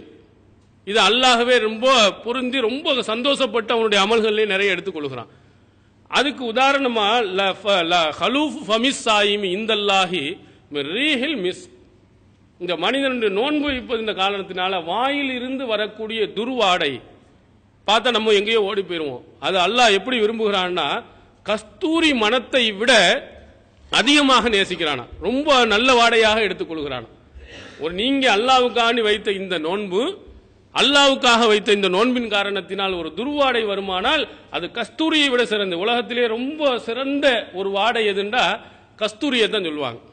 முத்தநபின்னு சொல்லக்கூடிய ஒரு கவிஞன் கூட இந்த காதலியை பற்றி பேசும்போது சொல்லுவான், தஹ்மீலுல் மிஸ், இந்த கஸ்தூரி வாடையை சுமந்து வருகிறது மின் கதாயிரிஹா, அவருடைய கொண்டையில் இருந்து கஸ்தூரி வாடை அப்படியே வந்து சுமந்து வரும். அர்ரீஹு, காத்து வந்து அவ காதலியினுடைய கொண்டையில் இருந்து அப்படியே கஸ்தூரி வாடையை சுமந்து கொண்டு போகிறதா. அதே மாதிரி தஃப்தரு அன் தஷீபின் பரூத், அவளுடைய சிரிப்பு இருக்கிறதே அந்த பனிக்கட்டி துளிகளை போன்று அழகான முறையில் சிரிக்கிறாள், முத்துக்களை போன்று சிரிக்கிறான், அந்த மாதிரி கொடுக்கிறான். அதுல அவன் காதலியை மிகைப்படுத்தி சொல்லும் போது என்ன சொல்கிறான், கஸ்தூரியினுடைய வாடையே அவ காதலியினுடைய கொண்டையில் இருந்து தான் என்ன செய்கிறதாம், காற்று அள்ளி கொண்டு போகிறது என்று சொல்லுவான். அதான் உயர்ந்த வாடைங்கிறதுக்காக வேண்டி கவிதைகள்ல பல சொல்லி இருக்கிறான். அதே மாதிரி அல்லாஹு தாலா மனிதன் வாயிலிருந்து வரக்கூடிய, நம்ம பக்கத்துல மனுஷனை பார்த்தோம்னா விரண்டு ஓடி போ நாத்து அடிக்கிறதுங்கிறனால, அது நோன்பு வச்சு சாப்பிடாம இருந்தா எவ்வளவு தடவை பல்லு விளக்குனாலும் என்ன செய்யும், வரத்தான் செய்யும். அந்த வாடையை அல்லாஹ் துர்வாடையாக என்ன செய்யறது இல்ல, பார்க்கறது இல்ல. ஏண்டா இன்னொரு இடத்துல ரசூல் ஸல்லல்லாஹு அலைஹி வஸல்லம் அவர்கள் அந்த பல் துலக்குவதை பற்றி சொல்லும் பொழுது, மத்ஹரத்துன் லில் ஃபமி வ மர்லாத்துன் லிர் ரப்பி, இந்த பல் துலக்குவது வாய்க்கு தூய்மையும் இறைவனுடைய திருப்பொருத்தத்தையும் ஏற்படுத்தி தரும் சொன்னாங்க. பொதுவாக பல் துளைக்கு சுத்தமா இருக்கணும். இந்த நோன்பினால ஒரு துர்வாடை வந்துச்சுன்னு சொன்னனால அல்லாஹ் தஆலா என்ன செய்ய மாட்டான், விரண்டு போய் விட மாட்டான். அதை ரொம்ப என்ன செய்கிறான், விரும்பி அதை என்ன செஞ்சுக்கிறான், ஏற்றுக்கொள்கிறான் அப்படின்னு ரசூலுல்லாஹி ஸல்லல்லாஹு அலைஹி வஸல்லம் அவர்கள் சொல்றாங்க. சொல்லிவிட்டு சொல்கிறார்கள், இதனுடைய தொடரிலேயே சொல்ல, இனி அம்ருன் காத்தலஹு வ ஷாத்தமஹு ஃபல்யகுல் இன்னி சாயிமுன் மர்ரத்தைன், உங்கள்ட்ட யாராவது ஒருவன் சண்டைக்கு வந்து விட்டாலோ அல்லது உங்களை திட்டினாலோ நான் நோன்பாளி என்று 2 தடவை நீங்கள் சொல்லிவிடுங்கள், சண்டைக்கு போவாதீங்க. ஏன்னா உங்களை பொதுவா ரசூலுல்லாஹி ஸல்லல்லாஹு அலைஹி சொன்னாங்க, வீரன்டா யாரு, கோபம் வரும் பொழுது அடக்கி கொள்ளக்கூடியவன் வீரன் என்று சொல்லி இருக்கிறான். இந்த நோன்பு காலங்களில் அடுத்தவர்களோடு சண்டை போடுறது, அடுத்தவரோட பிரச்சனை பண்ணுவது, இதையெல்லாம் கொஞ்சம் அடக்கி வச்சுக்கிறீங்க. உங்கள்கிட்ட அப்படி சண்டைக்கு வீம்புக்கே ஒருத்தன் வந்தாலும் நான் நோன்பாளி என்ற சண்டைக்கு வராத அப்படின்னு நீங்க விலகி போய் விடுங்கள். இப்படி சண்டைக்கு போனீங்கன்னு சொன்னா என்ன நிலைமை வரும், நம்முடைய எல்லா களிமா வார்த்தை தஸ்பியா வரும், அசிங்கமான வார்த்தைகள்லாம் வந்து கேட்க வேண்டியது இல்லை. அது பாட்டு கோபம் வந்துச்சுன்னு சொன்னா என்னென்ன வார்த்தைகள் வருமோ அத்தனையும் போயிடும். அப்ப ரசூல் ஸல்லல்லாஹு அலைஹி வஸல்லம் அல்லாஹ்வுக்கு ரொம்ப இருப்பு என்னது, ரொம்ப கெட்ட வார்த்தைகள் எவனுடைய நாவுல இருந்து வருது அல்லாஹ் வெறுக்கிறான். அவனை இன்னல்லாஹ யுப்கிலுல் ஃபாஹிஷல் பதி, அருவருக்கத்தக்க கெட்ட வார்த்தைகளை யாரை பேசுகிறானோ அல்லாஹ் வெறுக்கிறான் அவனை. இப்போ நம்ம சண்டைன்னு போகும்போது தாங்குவான், அந்த இங்குவான், இந்த வார்த்தைன்னு சொல்லுவான், நம்மளால தாங்க கேட்க முடியாத வார்த்தைகள் நம்மள்ட்ட இருந்து வரும், அவன்கிட்ட இருந்து வரும். சரிக்கு சமம் போகும் பொழுது நன்மைகளை அது இழக்குவதற்கு வாய்ப்பு வந்துடும். அதனால நீங்கள் என்ன செய்யுங்கள், நோன்பாளியாக இருக்கும் போது கட்டுக்குள் வைத்துக் கொள்ளுங்கள். இந்த கட்டுக்கோப்பு என்ன செய்யும், பிற்காலத்தில் உங்களுக்கு உதவியா இருக்கும். இந்த மாதிரி அசிங்கமான வார்த்தைகள் பேசாமல் சண்டைக்கு போகாமல் இருப்பதற்கு வாய்ப்பா இருக்கும். நீங்க 2 தடவை என்ன செய்யுங்க, அவர் சண்டை போட்டாலும் சரி, அவங்கள கோபப்பட்டாலும் சரி, நீங்கள் என்ன செய்ய, அதிலிருந்து தற்காத்துக் கொள்ளுங்கள். அதனால சண்டைக்கு போயிடாதீங்க, நன்மையை அதன் மூலம் இழந்துடாதீங்க அப்படின்னு ரசூல் ஸல்லல்லாஹு அலைஹி வஸல்லம் அவங்க சொன்னாங்க. அடுத்தது இன்னொன்று என்ன ரசூல் ஸல்லல்லாஹு அலைஹி வஸல்லம் சொன்னாங்க, இந்த நோன்பு வைத்திருப்பவர் இறையச்சத்திற்காக வேண்டி நோன்பு வைக்கிறான்னு சொன்னா அவருடைய எல்லா செயல்பாடுகளும் இறையச்சத்தின் அடிப்படையில் மொத்தமா வச்சுக்கிறான். அதுல என்ன, கெட்ட வார்த்தை பேசுவது, கெட்ட செயல் செய்வது. சில ஆட்களை பார்த்தோம்னா பீடி சிகரெட் குடிக்கிறது நமக்கு வந்து கெட்டதுன்னு, நம்ம இல்லை, அவன் பீடி சிகரெட் தயார் பண்றவனே என்ன செஞ்சிருக்கான், அதுல எழுதியிருக்கிறான் உடலுக்கு கெடுதுன்னு. ஆனா நிறைய பேர்களை பார்த்தா நோம்பு முடிஞ்ச உடனே பேரித்தம்பளத்தை வச்சு நோம்பு திறக்கிறாங்களா, சிகரெட்டை வச்சு நோம்பு திறக்கான்னு நமக்கு தெரியாது. போனோடனே வெளியில போய் குப்பு குப்பு குப்புன்னு என்ன செய்யும், ரயில் போக போற மாதிரி தான் நிறைய போகுது. அப்ப என்ன கட்டுப்பாடு, இந்த வரையிலேயும் இருந்த அந்த கட்டுப்பாடு கொஞ்ச நேரத்துக்கு என்ன இருக்க முடியல. இது வந்து கெடுதியா இல்லையா, நமக்கும் கெடுதி, அடுத்த பக்கத்துல சுவாசிக்கிறவர்களுக்கும் கெடுதி. அப்ப இந்த மாதிரி கெட்ட காரியங்கள் இதுன்னு இல்லை, இதே மாதிரி என்னென்னவெல்லாம் கெட்ட காரியங்கள் இருக்கோ அதை பூரா மொத்தத்திலையும் விட்டுறணும். ரசூல் ஸல்லல்லாஹு அலைஹி வஸல்லம் மல்லம் யது கௌல ஸூரி வல் அமல பிஹி ஃபலைஸ லில்லாஹி ஹாஜத்துன் ஃபி அய்யதா தாமஹு வ ஷராபஹு வ ஃபி ரிவாத்தி வ ஷஹவதஹு, யார் வந்து கெட்ட செயல்களையும் கெட்ட காரியங்களையும் இந்த நோன்பு வைத்திருக்கிற நேரத்தில் விடவில்லையோ, அவர் பசித்திருப்பதினாலோ தாகித்திருப்பதினாலோ அவர் தன்னுடைய இச்சைகளை கட்டுப்படுத்தி இருப்பதினாலோ அல்லாஹ்வுக்கு எந்த தேவையும் இல்லை. என்ன செய்யறோம்? நோன்பும் வச்சுக்கிட்டு கெட்ட வார்த்தை பேசிக்கிட்டே இருக்கிறது, கெட்ட செயல்களை செய்துகிட்டே இருப்பது. இப்படி நீ கெட்ட வார்த்தைகளை பேசிக்கொண்டும் கெட்ட செயல்களை நீ ஈடுபட்டு கொண்டும் இந்த நோன்பு வைப்பதில் அல்லாவுக்கு எந்த தேவையில்லை. நீ பசியும் பட்டினியும் தான் மிச்சமாக போகுது. அல்லாவிடத்தில் எந்த நன்மையும் கிடைக்க போவதில்லை. அப்போ நோன்பு வைக்கின்ற பொழுது இரையச்சம் என்ன செய்ய வேண்டும்? அதுல கூடுதலாக வர வேண்டும். இரையச்சத்தினுடைய செயல்கள் அதிகமாக வர வேண்டும். பக்குவங்கள் கூடுதலாக வர வேண்டும். எல்லா காலமும் அது எனக்கு எல்லாமே சமம்தான். நான் நோன்பு இல்லாத காலத்தில் எப்படி நடந்தானோ அதே மாதிரி தான் நோன்பு காலத்திலையும் அப்படி நான் நடப்பேன்னு நம்ம போயிட்டோமானால் நீங்க நோன்பு பிடிக்காமலே இருக்கலாம். ஏன்னா நோன்பு பிடித்ததுனால அல்லாஹ்கிட்ட என்ன செய்ய முடியாது, எந்த நன்மையும் பெற முடியாது என்று ரசூல் ஸல்லல்லாஹு அலைஹி வஸல்லம் சொன்ன காரணத்தினால் நீங்கள் என்ன செய்ய வேண்டும்? ஒவ்வொரு இதுலையும் கொஞ்சம் கவனத்தில் வைக்கணும். ஒவ்வொரு செயல்பாடுகள்லையும் கொஞ்சம் ஆஹா நம்ம நோன்பு வச்சிருக்கிறோம், இந்த சரியா, இந்த தவறான காரியத்தை நம்ம செய்யலாமா, இப்படி நாம நடக்கலாமா அப்படின்னு கொஞ்சம் கொஞ்சம் உங்களுடைய மனசாட்சி நீங்களே கேளுங்க. அடுத்தவர்கள் அதிகாரம் பண்ணுவதை விட உங்கள் மனசாட்சி இடத்தில் கேளுங்க. நம்ம இப்படி செய்யறோமே, இது நியாயம் தானா? இப்படி நடப்பதற்கு அல்லாஹ்விடத்தில் கூலி கிடைக்குமா? மறுமையில் நமக்கு வெற்றி கிடைக்குமா? நம்ம நல்லவர்களாக இருக்க முடியுமா? அப்படின்னு நீங்கள் செய்ய நோன்பு வைத்துக் கொண்டிருக்கும் போது கெட்ட காரியங்கள் வந்தா நீங்களே கேட்டு உங்களை என்ன செய்யுங்க? திருத்திக் கொள்ளுங்கள். இல்லாமல் திருத்தாமல் ஒருவன் நடந்து கொண்டு போய்வானே ஆனால் எவ்வளவு நன்மைகளை ரசூல் ஸல்லல்லாஹு அலைஹி வஸல்லம் அவர்கள் அடிக்கடிக்கு சொன்னார்களோ ஒன்றும் கிடைக்காது. இந்த மாதிரி நோன்பாளிக்கு அடுத்து இன்னும் ரசூல் ஸல்லல்லாஹு அலைஹி வஸல்லம் சொல்றாங்க, மறுமை நாளில் போகும் பொழுது சொர்க்கத்துக்கு உள்ள போகிறான். சொர்க்கத்துக்கு உள்ளே போகும் பொழுது இந்த நோன்பாளிக்கு ஒரு விஐபி வழி. நீங்க பார்க்கலாம், ஏர்போர்ட்டுகள் எல்லாம் பிரதமர் வந்தா, மந்திரி வந்தா அவங்களுக்குன்னு ஒரு தனி வழியில போவாங்க. அதுல நம்மளையெல்லாம் உள்ள விட மாட்டான். நம்ம எக்கனாமிக் கிளாஸ் சொல்லிட்டு வரிசை நெல்லி அப்படின்னு சொல்லிட்டு அங்க நம்மளை வரிசை நின்று அடிச்சுக்கிட்டு நிற்பான். அவங்க டக்குன்னு வர்றதும் தெரியாது, போறதும் தெரியாது. அவனுக்குன்னு தனி வழி. அதே மாதிரி அல்லாஹ் என்ன செய்யறான்னா, சொர்க்கத்துக்கு எல்லாருமே சொர்க்கத்துக்கு உள்ளதான் போறாங்க. அது பிரம்மாண்டமான பூமி வானம் அளவுக்கு அகலமான நீளமான பெரிய சொர்க்கத்துல உள்ள போகக்கூடியவருக்கு சாயும் நோன்பாளிகளுக்கு மட்டும் ரய்யான் என்ற ஒரு தனி வழி. அந்த வழியில என்ன செய்ய அல்லாஹ் தஆலா அனுப்ப போகிறார். அங்கிருந்து கேட்பாங்க, ஐன சாயிமூன், நோன்பாளிகள் யாரு? நான் நோன்பாளி மட்டும்தான் உள்ள, வேற யாரும் அலௌடு கிடையாது. அந்த விஐபி வழியில வேற யாருக்கும் அல்லாஹ் தஆலா கொடுக்க மாட்டான். இந்த நோன்பாளிகளுக்கு மட்டும் தனியான ஒரு சிறந்த ரய்யான் என்ற வழியின் மூலமாக உள்ளே அனுப்பி உங்களை அல்லாஹ் கண்ணியப்படுத்துகிறார். இந்த வாய்ப்பு இல்லாமல் ஆக்கி விடாதீங்க. சொர்க்கத்துக்கு போற ஒரு வாய்ப்பும் கிடைக்கிறது, அதுவும் தனியான ஒரு சிறந்த ஒரு வழியின் மூலமாக போகக்கூடிய ஒரு வாய்ப்பும் கிடைக்கிறது. எனவே இந்த வாய்ப்பினை நீங்கள் என்ன செய்து விடக்கூடாது, தவற விட்டு விடக்கூடாது. அடுத்ததாக இந்த ரமலானுடைய மாதத்தில் தான் லைலத்துல் கத்ர் என்று சொல்லக்கூடிய ஒரு சிறந்த இரவு. நீங்கள் எல்லாம் கேள்விப்பட்டிருப்பீங்க. அல்ஃபு ஷஹர்னு அல்லாஹ் தஆலா சொல்றான், கைரும் மின் அல்ஃபி ஷஹர், 1000 மாதங்களை விட சிறந்த ஒரு நாள். இந்த இரவுல நீங்கள் வணக்கம் புரிஞ்சீங்கன்னு சொன்னா 1000 வருடங்கள் ஒரு ரக்காயத் தொழுதீங்கன்னா எவ்வளவு நன்மை, அந்த நன்மை கிடைச்சு.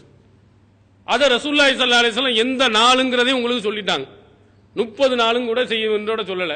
அது என்னது? ரமலான் மாதத்தினுடைய கடைசி 10 ஒற்றைப்படை இரவில் 21, 23, 25, 27, 29 இந்த 5 நாட்கள்ல நீங்கள் செய்யக்கூடிய இந்த அமல்கள் இருக்க, இது 1000 மாதங்களை விட சிறந்தன்னு ரசூல் ஸல்லல்லாஹு அலைஹி வஸல்லம் சொல்லியிருக்காங்க. வேற எந்த நாளுக்கும் சொல்லல. இவ்வளவு சிறப்பை குர்ஆன்லயும் ஹதீஸ்லயும் என்னென்னமோ நிறைய நன்மைகள் சொல்லப்பட்டிருக்கு. தவிர 1000 மாதங்களுக்கு ஈடான ஒரு வணக்கம் இதுக்கு ஒண்ணுதான் இருக்கு, வேற எங்கேயும் இல்ல, கிடையாது.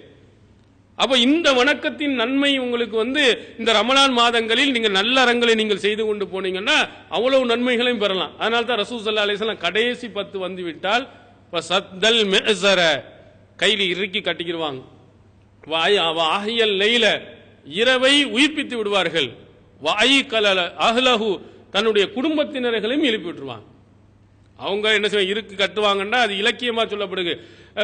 கணவன் மனைவி என்ற உறவுல இல்லாமல் இறை வணக்கத்துக்கு அங்கிட்டு போயிடுவாங்க.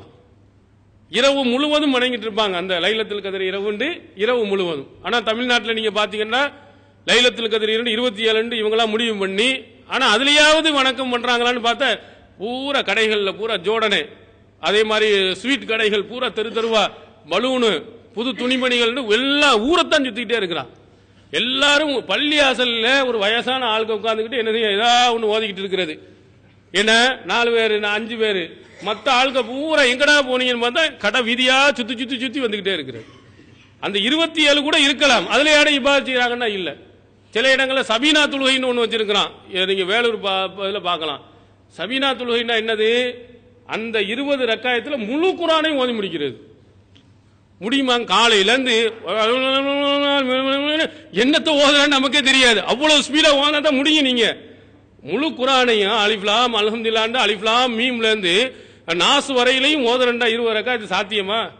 அதுக்குன்னு அது ஃபேமஸா வால் போஸ்டர் அடிச்சு இந்த அடிச்சு 27வது நாள்ல குர்ஆனை முடிக்கிறாங்களாம். ஆரம்பத்துல கடைசி வரையிலையும் ஓட்டு என்னத்தை ஓதுறான்னு தெரியாம குர்ஆனை கேலிதாக்கி இப்படி ஒரு குரூப் இப்படி செஞ்சுட்டு இருக்கு, ஒரு குரூப் ஊரை சுத்திட்டு இருக்கிறது. இப்படி ரசூல் ஸல்லல்லாஹு அலைஹி வஸல்லம் அவர்கள் லைலத்துல் கத்ர் இரவு வந்து ஊரை சுத்திட்டு இருக்க சொல்லல, லைட் ஜோடனை பண்ண சொல்லியிருக்காங்களா? லைட் பூரா போட்டு என்னமோ யாரோ வர்றாங்க வழி தெரியாது லைலத்துல் கத்ர் இரவுக்குன்னு சொல்லிட்டு ஊரா என்னதே லைட்டா போட்டு கூப்பிட்டு இருக்கலாம். இது வந்து மார்க்கத்தில் சொல்லப்படல. ரசூலுல்லாஹ் இரவை பகலாக ஆக்கினாருங்கன்னா இலக்கியமா சொல்ல, லைட்டை போட்டு பகலாக்கல.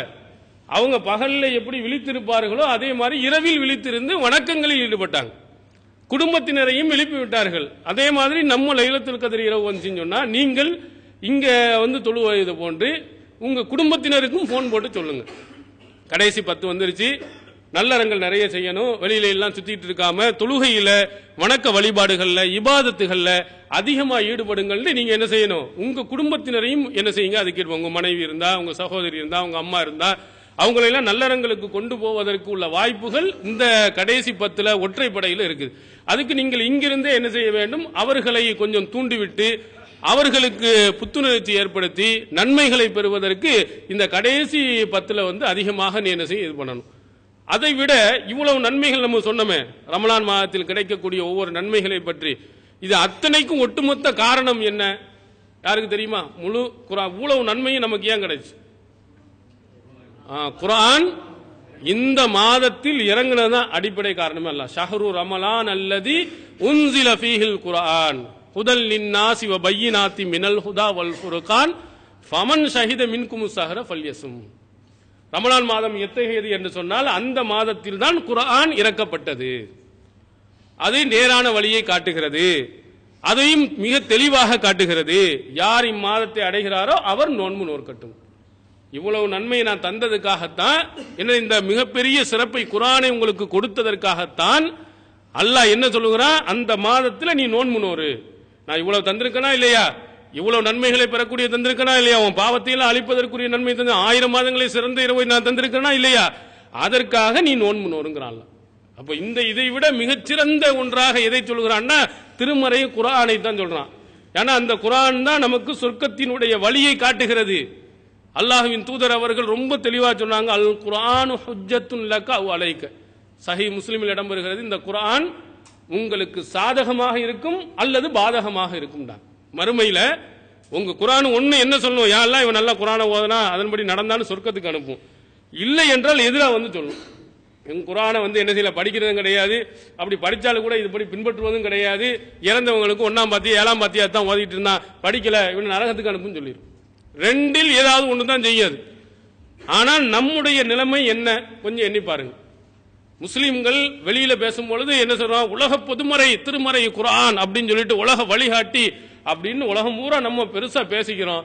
ஆனா நமக்கு குர்ஆனை பார்த்து ஓத தெரியறது இல்லை, குர்ஆனை நாம் பார்த்து படிப்பது இல்லை, வீட்டில் வாங்கி கொடுப்பதும் இல்லை. பாருங்க நம்ம எத்தனை பேர்களுக்கு குர்ஆன் பார்த்து படிப்பதற்க ரொம்ப லேசான வழி, ஒரு வாரத்தில் நீங்கள் படித்து விடலாம். ரசூலுல்லாஹ் காலத்திலும் நீங்க இருந்தீங்கன்னா ஒண்ணுமே செய்ய முடியாது. ரசூலுல்லாஹி ஸல்லல்லாஹு அலைஹி காலத்துல எழுத்துகளுக்கு புள்ளி கிடையாது, குறியீடு கிடையாது, அப்படி இருந்தும் படிச்சிருக்கிறாங்க. நீங்க குர்ஆன்லயே முன்னிலே பார்த்திருக்கலாம், பாவும் அப்படித்தான் இருக்கும், தாவும் அப்படித்தான் இருக்கும், சாவும் அப்படித்தான் இருக்கும், நூனும் அப்படித்தான் இருக்கும். ஒரு ஓடு இப்படி வளைவு தான் இருக்கு, அது பாண்டு படிக்கிறதா தாண்டு படிக்கிறதா சாண்டு படிக்கிறதா நூன் படிக்கிறதா பி படிக்கிறதா பூ படிக்கிறதா பாண்டு படிக்கிறதா ஒன்னும் தெரியாது. அப்படி ஒரு காலகட்டத்திலும் படித்தவர்கள் இருக்கிறாங்க. இப்போ மொழி எளிமையாகி அழகா குறியீடு போட்டு அழகான அச்சிடப்பட்டு சின்ன எழுத்துல வேணுமா பெரிய எழுத்துல வேணுமா அழகான பேப்பர்ல வேணுமா மற்ற ரகமான பேப்பர்ல வேணுமா உங்களுக்கு எந்த இதுல வேணுமோ, அதுவும் இங்க அரபு நாடுகள்ல பார்த்தோம்னா அவ்வளவு குர்ஆன் நிறைந்து வழிந்து கிடக்கு. ஆனா நமக்கு குர்ஆன் ஓத தெரியாதவர்கள் அதே அளவுக்கு இருக்கிறாங்க. எத்தனை பேர்கள் நம்ம குர்ஆனை சரளமா ஓத தெரியும் கொஞ்சம் எண்ணி பாருங்க. ரசூல் ஸல்லல்லாஹு அலைஹி வஸல்லம் எவ்வளவு அழகா சொன்னாங்க, தொழுகையில லா ஸலாத்த லிமன் லம் யக்ரா பி ஃபாத்திஹத்தில் கிதாப், சூரத்துல் ஃபாத்தியா ஓதவில்லையானா அவனுக்கு தொழுகையே கிடையாதுன்ட்டாங்க. நம்ம சூரத்துல் ஃபாத்தியா பார்த்து ஓத தெரியுமா, ஒழுங்கா ஓத தெரியுறது இல்ல. குர்ஆனை ஓதுங்கள், இக்ரவுல் குர்ஆன் இன்னஹு ஷஃபீஅன் லி அஸ்ஹாபிஹி, குர்ஆனை படியுங்கள், அது மறுமையில் பரிந்துரை செய்யும், சொர்க்கத்துக்கு போறதுக்கு உங்களுக்கு பின்னாடி ஸ்ட்ராங்கான ஒரு வலிமையாக அது வந்து நிற்கும். அதை என்ன இல்லை, நம்ம இல்லாத அவுலியாக்கள் கொண்டு போய் சேர்ப்பாங்க, அதை சேர்ப்பாங்கன்னு போறாங்க. உண்மையிலே ரசூலுல்லாஹ் பரிந்துரை செய்கின்ற குர்ஆனை யாரும் படிப்பதில்லை. அப்போ நீங்கள் இந்த ரமலான் மாதத்தை எப்படி பயன்படுத்த வேண்டும்? இவ்வளவு நன்மைக்கும் நமக்கு காரணமாக இருக்கக்கூடிய குர்ஆனை படிப்பதற்கு முழு முயற்சி எடுக்க வேண்டும். குர்ஆன் ஓத தெரிந்தவர்கள் எத்தனை பேர்? அவங்கள்ட்ட வந்து காலையில் ஓதுங்க அல்லது இரவு நேரத்தில் ஓதுங்க. படித்தவர்கள் நீங்கள் பெரியவர்களாக இருக்கக்கூடிய ஒரு வாரத்தில் அந்த எழுத்து பிடிபட்டுரும் உங்களுக்கு. மொத்தம் எத்தனை? 28 எழுத்துக்களுக்கு மேல எவ்வளவு இருக்குது? அதுல குறியீடு என்ன இருக்குது? 3 குறியீடு தான் இருக்கு. ஆனா ஈனா ஊனான், அகரம் இகரம் முகரம். அதுல தன்வீன் வச்ச அன் இன் ஒன்னு இருக்கும். சில இது ஆணு நீட்டுறது, இதுக்கு மேல வேற குறியீடே கிடையாது. அதுல இவ்வளவுதான் எழுத்து. அதை வந்து நீங்கள் என்ன ஒரே நேரத்தில் பிடிச்சிக்கலாம், ஒரு வாரத்தில் நல்லா இது பண்ணிடலாம். டெய்லி ஓத ஆரம்பித்தீர்களே ஆனால் அழகாக நீங்கள் குர்ஆனை ஓதிடலாம். ஆனா முயற்சி நாம் செய்வதில்லை. குர்ஆனை பற்றி இந்த ரமலானுடைய மாதத்தில் கூட நம்ம சிந்தித்து பார்க்கவில்லை, ஆனால் அதை நாம் படிக்கவில்லை என்று சொன்னால் அப்போ வேற எந்த மாதத்தில் நம்ம இந்த குர்ஆனை பற்றி படிப்போம்? எந்த மாதத்தில் இந்த நன்மைகளை பெறுவோம்? ரசூல் ஸல்லல்லாஹு அலைஹி வஸல்லம் இந்த குர்ஆன்ல ஓதக்கூடிய ஒவ்வொன்றுக்கும் நன்மை சொன்னாங்க. அலிஃப் லாம் மீம் என்று சொன்னால் அது ஒரு எழுத்துன்னு சொல்ல மாட்டேன், ஆனா ஒரே எழுத்து மாதிரி எழுதியிருப்பாங்க. அலிஃப் லாம் மீம் ஒரு தடவை தான் படிப்போம். ஆனா 3 எழுத்து இருக்குது. அலிஃபுன் ஹர்ஃபுன், அலிஃபுங்கிறது ஒரு வார்த்தை, லாமுங்கிற ஒரு வார்த்தை, மீமுங்கிறது ஒரு வார்த்தை. 3 இதை படிச்சா 30 நன்மை உங்களுக்கு கிடைக்குது. அவ்வளவு எளிமையான முறை ரசூல் ஸல்லல்லாஹு அலைஹி வஸல்லம் இதற்கு நிறைய நன்மைகளை தரும்போது அதை படிக்க வேண்டாமா? ரசூலுல்லாஹி ஸல்லல்லாஹு அலைஹி வஸல்லம் காலத்துல எப்படி எல்லாம் அந்த எழுத, நான் சொன்ன மாதிரி புள்ளி இல்லாத காலம், அந்த நேரத்தில் இந்த மாதிரி பேப்பர்ல அச்சடிக்கப்படாத நேரம், அதே மாதிரி இதுல ஓலைகள் எழுதி வச்சிருந்தாங்க, ஓடுகள் எழுதி வச்சிருந்தாங்க, தோள்கள் எழுதி வச்சிருந்தாங்க. அப்படியெல்லாம் படித்தவர்கள் எத்தனை? இப்னு அப்பாஸ் அவர் எவ்வளவு மனப்பாடம் பண்ணியிருந்தாரு? அவர் ரசூல் ஸல்லல்லாஹு அலைஹி வஸல்லம் இறக்கும் பொழுது எனக்கு 10 வயசுங்கிறார். சூரத்துல் முஃபஸ்ஸல் அப்படின்னு சொல்லக்கூடிய, முஃபஸ்ஸல்னா சின்ன சின்னதாக இருக்கக்கூடிய, ஏறத்தாழ சூரத்துல் ஹுஜராத் 49வது அத்தியாயத்திலிருந்து கடைசியில் நாசு வரையிலையும் உள்ளதை நான் மனனம் செய்திருக்கின்றார். 10 வயசு தான் அவர். 10 வயசாக இருந்த அவர் ஒரு 49வது அத்தியாயத்திலிருந்து கடைசி வரையிலையும் உள்ள அத்தியாயங்களை அந்த காலத்தில் மனப்பாடம் பண்ணி வச்சிருந்தார். ஏன்? முயற்சி பண்ணி இருந்தனால. இது மட்டும் இல்ல, உமர் பின் அபி ஸலமா ரலியல்லாஹு அன்ஹு அவர்கள் ஒரு ஆள் இருந்தார். அவர் சொல்லுகிறாரு, அவர் தொலை வைக்கிறாரு. வந்து சஹாபாக்கள் நிறைய பேர் இருக்கிறாங்க, யார் தொலை வைக்க? சஹீஹ் புகாரியில் இடம்பெறுகிறது. இது யார் தொலை வைப்பது என்ற பிரச்சனை ஏற்படும் பொழுது வாப்பா சொல்லுகிறாரு, ரசூல் ஸல்லல்லாஹு அலைஹி வஸல்லம் சொன்னாங்க, யார் குர்ஆனை நிறைய மனனம் செஞ்சிருக்கிறாங்களோ அவங்க தான் தொலை வைக்கணும். உடனே நான் போய் தொலை வைத்தேன். எவ்வளோட வயசு அவருக்குன்னு பார்த்தா, ஆனா இப்னு சபாசினீன், எனக்கு 7 வயசு தான். 7 வயசுல உள்ளவர் மற்றவர்களை விட அதிகமாக மனப்பாடம் பண்ணி இருந்தார். எப்படி மனப்பாடம் பண்ணாராம்? போய் ரசூலுல்லாஹி ஸல்லல்லாஹு அலைஹி வஸல்லம் அவர்கள்ட்ட போய் உட்கார்ந்து டெய்லி அல்ஹம்துலில்லாஹி ரப்பில் ஆலமீன், அல்ஹம்துலில்லாஹி ரப்பில் ஆலமீன், அர்ரஹ்மான் இறைன் அப்படி படிக்கல. அவர் சொல்றாரு, பயண கூட்டத்தினர்கள் ரசூலுல்லாஹ் போய் சந்திச்சுட்டு வருவாங்க. அங்க ரசூல் ஸல்லல்லாஹு அலைஹி வஸல்லம் வஹியாக இறக்கப்பட்ட குர்ஆன் வசனத்தை இந்தந்த வசனம் இறங்கியதுன்னு எங்கள்கிட்ட சொல்லுவாங்க. நான் அப்படிதான் மனப்பாடம் பண்ணேன். எப்படி எல்லாம் முயற்சி செய்தோமானால் எப்படி படிக்க முடியுங்கிறதுக்கு உதாரணம் சொல்றேன். அவர்கள் எல்லாம் எங்கிருந்தோ அவங்க போக முடியாட்டா கூட போயிட்டு வந்தவர்கள்ட்ட கேட்டு மனப்பாடம் செய்தவர்கள் எத்தனை பேரு? அதே மாதிரி ரசூல் ஸல்லல்லாஹு அலைஹி வஸல்லம் காலத்துக்கு பிறகு ஒரு பெண்மணி, உம்மு யாக்கூப் என்று சொல்லக்கூடிய ஒரு பெண்மணி, ஒரு சம்பவத்தின் பின்னணி அப்துல்லா பின் மசூத் ரலியல்லாஹு அன்ஹு அவர்கள் என்ன செஞ்சிருக்காங்கன்னா, யார் ஒட்டுமுடி வச்சிருக்காங்களோ அவங்கள அல்லாஹ்வின் தூதரும் சபித்திருக்கிறார்னு ஒரு கருத்தை சொன்னார். இது சரன்னு பரவலா போகுது. இந்த பெண்மணிக்கும் உம்மு யாக்கூப் என்ற ஒரு பெண்மணிக்கும் கேட்டுட்டு அந்த பெண்மணி வந்து அப்துல்லா பின் மசூத் ரலியல்லாஹு சொன்னாங்க, நீங்க இப்படி சொன்னீங்களா? ஆமா, நான் சொல்லியிருக்கிறேன். அப்போ அப்படியா, அல்லாஹும் சபித்திருக்கிறானா? ஆமான்னு அவர் சொன்னார். அப்போ அந்த பெண்மணி சொல்லுகிறாங்க, கராத்து மா பைன லவ்ஹைனி வமா வஜத்து ஃபீஹி, இந்த குர்ஆனை இந்த அட்டையிலிருந்து இந்த அட்டை வரையிலையும் நான் படித்திருக்கிறேன், அப்படி ஒண்ணுமே இல்லையே, எங்க இருக்குது காட்டுங்கன்ட்டாங்க. யார்கிட்ட? ஒரு சாதாரண ஆள் இல்ல, அவரு அப்துல்லா பின் மசூத் தான் குர்ஆனை வந்து எழுதியவர்கள், காத்திபுல் வஹியை எழுதக்கூடியவர்கள் ஒரு ஆளு. 70க்கும் மேற்பட்ட அத்தியாயங்கள், நிறைய அத்தியாயங்களை வச்சிருந்தவரும் அவர் தான். ஒரு நபித்தோழரும் கூட அவரு. இவ்வளவு சிறப்பு வாய்ந்த இவ்வளவு அத்தியாயங்களை வச்சிருந்த ஒரு தோழர்கிட்ட போய் அந்த பெண்மணி குறுக்கு விசாரணை பண்ணாங்க. அப்படி கிடையாது குர்ஆன்ல. நான் இந்த அட்டையிலேருந்து இந்த அட்டையில வச்சிருக்கேன், எங்க ஒட்டுமுடி வச்சவங்களுக்கு அல்லாஹ் சபித்துதான் எங்க குர்ஆன் வசனம் இருக்கு அப்படின்ற உடனே அப்புறம் அதுக்கடுத்து அவர் கேட்கிறாரு, மா ஆத்தாக்குமுர் ரசூலு ஃபஹதூஹு வமா நஹாக்கும் அன்ஹு ஃபந்தஹு. உங்களுடைய தூதுவர் எதை கொண்டு வந்தாரோ அதை எடுத்துக்கொள்ளுங்கள், எதை தடுத்தாரோ அதை விட்டு விலகிக் கொள்ளுங்கள் அப்படின்னு ஒரு குர்ஆன் வசனம் இருக்கிறதா? ஆம், இது இருக்குது அப்படிங்கிறான். இது எங்க இருக்குது? சூரத்துல் ஃபாத்திஹா பக்கத்தில் நாஸ்ல இல்ல, சூரத்துல் ஹஷ்ர் 59வது அத்தியாயத்தில் இருக்கு. இதெல்லாம் நமக்கே தெரியாது எங்க இருக்குன்னு. அந்த பெண்மண்ட நாம இந்த வசனம் இருக்கு. அப்ப இதனுடைய பொருள் என்ன? ரசூலுல்லாஹ் எதை கொண்டு வந்தாலும் எடுத்துக்கிறோம், எதை தடுத்தாலும் தடுத்துக் கொள்ள வேண்டும். அல்லாஹ்வின் தூதர் அவர்கள் ஒட்டு மூடி வைக்கக்கூடிய பெண்ணை சபிச்சிருக்கிறாங்க. அப்ப அல்லாஹ் சபிச்ச மாதிரி தானே? அல்லாவே சொல்லிட்டானே, இந்த தூதர் எதை சொன்னாலும் ஏத்துக்க, எதை தடுத்தாலும் தடுக்க. அல்லாஹ்வுடைய அங்கீகாரம் இந்த கருத்துல தான் நான் சொன்னேன். பாருங்க, ஒரு பெண்மணி ஒரு ஆணிடத்தில், ஒரு நபித்தோழரிடத்துல குர்ஆனை எழுதி இருந்தவர்கிட்ட போய் குறுக்கு விசாரணை பண்ணும் அளவிற்கு குர்ஆனோடு தொடர்பு வைத்திருக்கிறார்கள் என்றால் நம்முடைய குர்ஆனோடு தொடர்பு எவ்வளவு இருக்கிறது? நம்ம கொஞ்சம் சிந்தித்து பார்க்க வேண்டுமா இல்லையா? குர்ஆனுடைய வசனங்களை எவ்வளவு நாம் மனனம் செய்திருக்கிறோம், எவ்வளவு நாம் படித்திருக்கிறோம், எத்தனை குர்ஆனுடைய வசனங்களுக்கு விளக்கத்தை நாம் தெரிந்திருக்கிறோம், நம்ம வீடுகளில் எத்தனை பேர் வாங்கியிருக்கிறோம். நம்ம வாங்க சாதாரணமாக ஒரு கடையில் போய் பிரஷ் வாங்க போனா என்ன எவ்வளவு போட்டிருக்கான்? 12 ரூபான்னு போட்டிருக்கான். 12 நம்ம ஊர் 12 இல்லை, எவ்வளவு ஆச்சு? 150 ரூபா, அவ்வளவுதானே? 150 ரூபா வருமா இல்லையா? 150 ரூபாய்க்கு ஒரு பிரஷ் வாங்கி நம்ம இது பண்ண வேண்டியிருக்கு. 2 பிரஷ் வாங்குற வேலை தான் தமிழ்நாட்டில் 300 ரூபா தான் குர்ஆன். இங்க உள்ள காசுக்கு நீங்க பாத்தீங்கன்னா சாதாரணமா சும்மா போனோம்னா 50 ரூபாங்கிறா, 25 ரூபாங்கிறா, 4 பேர் சேர்ந்து சாப்பிட்டோம்னா அது பார்த்தா 500 ரூபா, 500 திரகம் போயிருது, 6000 ரூபாய் ஆயிடுச்சு. அது எவ்வளவு நம்ம செலவழிக்கிறோம்? இங்க சாதாரணமா ஒரு டீ குடிக்கிறேன்றாலும் எவ்வளவு ரூபாய் நம்ம செலவழிக்கிறோம்? ஏன் ஒரு குர்ஆன் மொழிபெயர்ப்ப அங்க பள்ளியில இருக்கு, நம்ம வீட்டில் இருக்கும் போது நம்ம ரூம்ல உட்கார்ந்து படிக்கிறேன்னு ஆசைப்பட்டா படிக்க முடியுமா? பள்ளியில இருந்து எடுத்துட்டு போக முடியுமா? வசதி இல்ல, ஒண்ணுமே இல்லாதவங்க சரி வந்து படிச்சுக்கலாம். நம்ம எவ்வளவு செலவழிக்கிறோம்? ஒரு குர்ஆனுடைய மொழிபெயர்ப்பை வாங்கி நீங்கள் வீடுகளில் வைத்துக் கொண்டீர்களா? உங்க வீட்டில் வச்சுக்கிட்டீங்கன்னா நீங்கள் விரும்பிய நேரத்தில் படித்து அதுல என்ன இருக்குது?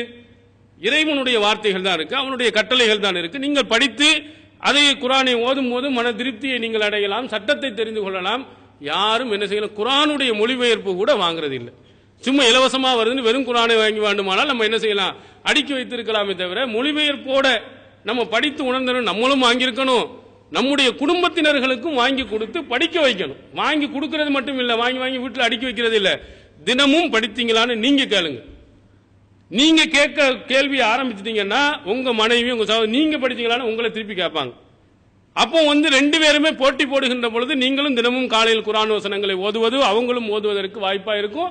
குர்ஆனோடு உங்களுடைய தொடர்பு ஏற்படும்.